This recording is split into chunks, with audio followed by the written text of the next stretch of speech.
that a great man leaves posterity. But who is more likely to inherit the fire, the elder son with his flesh pots, or the younger son with his fortune to find? Just think of it. All the younger sons of younger sons, back through the generations. We none of us know our ancestors beyond a little way. We all of us may have king's blood in our veins. The Dago who blacked my boots at Vancouver may be descended by curious byways from Julius Caesar. Think of it, he cried. The spark once transmitted may smolder for generations under ashes, but the appointed time will come, and it will flare up to warm the world. God never allows waste, and we fools rub our eyes in wonder when we see genius come out of the gutter. It didn't begin there. We tell ourselves that Shakespeare was the son of a wood peddler, and Napoleon of a farmer, and Luther of a peasant, and we hold up our hands at the marvel. But who knows what kings and prophets they had in their ancestry? After that we turned in, and as I lay looking at the frosty stars, a fancy wove itself in my brain. I saw the younger sons carry the royal blood far down among the people, down even into the kennels of the outcast. Generations follow, oblivious of the high beginnings, but there is that in the stock which is fated to endure. The sons and daughters blunder, and sin, and perish, but the race goes on, for there is a fierce stuff of life in it.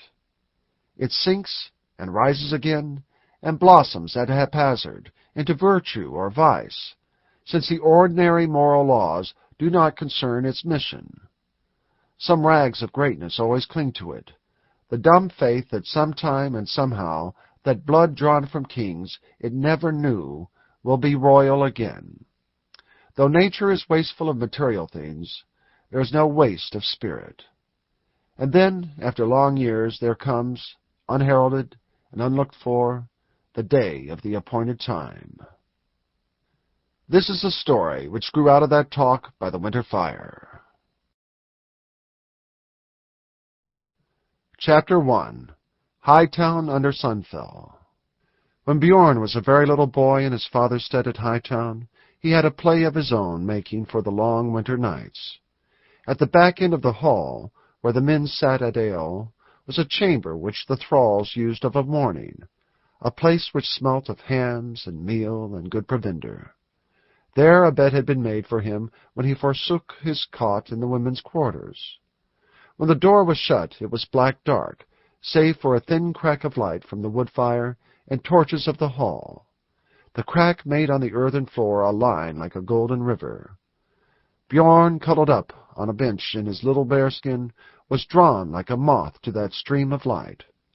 With his heart beating fast, he would creep to it and stand for a moment, with his small body bathed in the radiance. The game was not to come back at once, but to foray into the farther darkness before returning to the sanctuary of bed.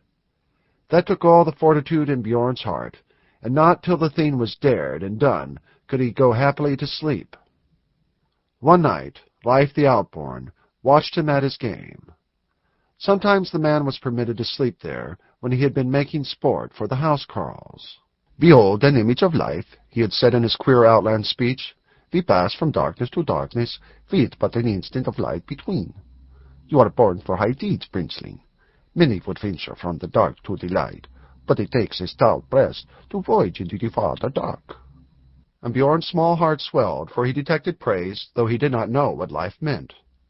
In the long winter the sun never topped Sunfell, and when the gales blew and the snow drifted, there were lights in the hall the day long. In Bjorn's first recollection, the winters were spent by his mother's side, while she and her maid spun the wool of the last clipping. She was a fair woman out of the Western Isles, all brown and golden as it seemed to him, and her voice was softer than the hard-ringing speech of the Whig folk. She told him island stories about gentle fairies and good-humored elves who lived in a green windy country by summer seas, and her air would be wistful, as if she thought of her lost home. And she sang him to sleep with crooning songs, which had the sweetness of the west wind in them. But her maids were a rougher stock, and they stuck to the wicking lullaby, which ran something like this: "Hush thee, my bold one, a boat I will buy thee, a boat and stout oars and a bright sword beside, a helm of red gold, and a thrall to be nigh thee, when fair blows the wind at the next wicking tide. There was a second verse, but it was rude stuff, and the queen had forbidden the maids to sing it. As he grew older, he was allowed to sit with the men in the hall, when bows were being stretched, and bowstrings knotted, and spear shafts fitted. He would sit mum in a corner, listening with both ears to the talk of the old Franklins, with their endless grumbles about lost cattle and ill neighbors. Better he liked the bragging of the young warriors, the bearsarks, who were the spearhead in all the forays. At the great feast of Yuletide he was soon sent packing, for there were wild scenes when the ale flowed freely, though his father, King Ironbeard, ruled his hall with a strong hand. From the speech of his elders, Bjorn made his picture of the world beyond the first. It was a world of gloom and terror, yet shot with a strange brightness. The high gods might be met with in beggars' guise at any ferry, jovial fellows and good friends to brave men, for they themselves had to fight for their lives, and the end of all things hung over them like a cloud. Yet till the day of Ragnarok there would be feasting and fine fighting, and goodly fellowship, and a stout heart must live for the hour. Life the Outborn was his chief friend. The man was no warrior, being lame of a leg, and lean and sharp as a heron. No one knew his begetting, for he had been found as a child on the high fells. Some said he was come of the fens, and his ill-wishers would have it that his birthplace had been behind a foss, and that he had the blood of dwarves in him. Yet though he made sport for the company, he had respect from them, for he was wise in many things, a skilled leech, a maker of runes, and a crafty builder of ships.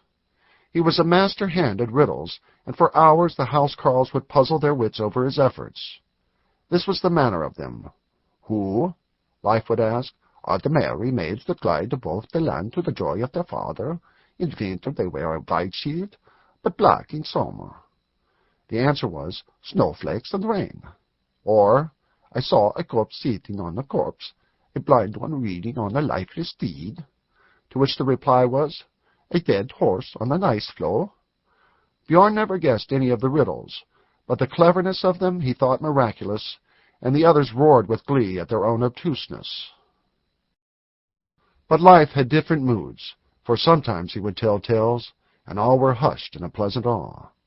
The fire on the hearth was suffered to die down, and men drew closer to each other, as Life told of the tragic love of Helgi and Sigrun, and how Wayland outwitted King Nidad, or how Thor went as bride to Thrym in Giantland, and the old sad tale of how Sigurd Fafnerbane, noblest of men, went down to death for the love of a queen not less noble. Life told them well, so that his hearers were held fast with the spell of wonder, and then spurred to memories of their own. Tongues would be loosened, and there would be wild recollections of battles among the skerries of the west, of huntings in the hills where strange sights greeted the benighted huntsman, and of voyaging far south into the lands of the sun, where the poorest thrall wore linen, and the cities were all gold and jewels. Bjorn's head would be in such a whirl after a night of storytelling that he could get no sleep for picturing his own deeds when he was man enough to bear a sword and launch his ship. And sometimes in his excitement he would slip outside into the darkness, and hear far up in the frosty sky the whistle of the swans as they flew southward, and fancy them the shield maids of Odin on their way to some lost battle. His father, Thorvald Thorvaldsson, was king over all the firsts and wicks between coldness in the south and flatness, and the mountain Rama in the north, and inland over the uplanders as far as the highest springs of the rivers. He was a king by more than blood, for he was the tallest and strongest man in all the land, and the cunningest in battle.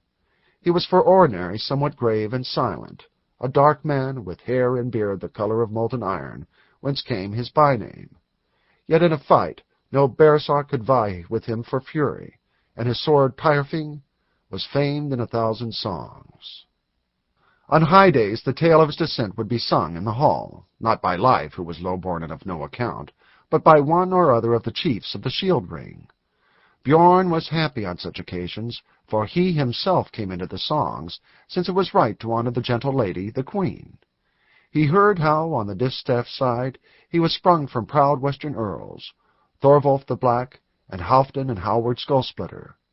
But on the spear side he was of still loftier kin, for Odin was the first in his pedigree, and after him the Volsung chiefs, and Gothfred the proud, and, that no magnificence might be